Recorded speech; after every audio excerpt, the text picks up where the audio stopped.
ანტინარკოტიკული კამპანიის შესახებ მთავარი პროკურორის პირველმა მოადგილემ თბილისის სახელმწიფო უნივერსიტეტის სტუდენტებს საჯარო ლექცია წაუკითხა.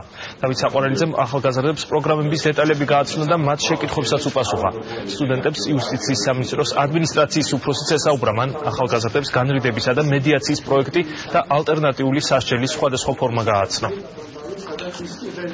Παρότι წავდგინოთ მათ ნარკოტიკების ანტინარკოტიკული პროგრამის კონკრეტული შედეგები, ასთავარია ნარკომოხარებლის ასაკი აღარ ახალგაზრდავდება და ეს არის ყველაზე კარგი და სიმბოლური დღევანდელ დღეს, ვინაიდან მომავალი თაობაა შეკრებილი და ნებისმიერი ახალი ცვლილება, რომელიც ადგილი ექნება პროკურატურაში, აუცილებლად იქნება გაზიარებული სწორედ ჩვენს პატარა მეგობრებთან. სტუდენტების ჩართვა ამ პროცესში მეტად მნიშვნელოვანია, იმდენად, რამდენადაც ჩვენ ყველას კარგად მოგვეხსენებათ, რომ ძირითადი სეგმენტი საზოგადოებისა სწორედ ახალგაზრდებზე და სტუდენტებზე მოდიოდა. მეგობრობს ნარკომანთა რიცხვი, ისევე როგორც ნარკომანთა ასაკი. ეს ძალიან მისასალმებელია.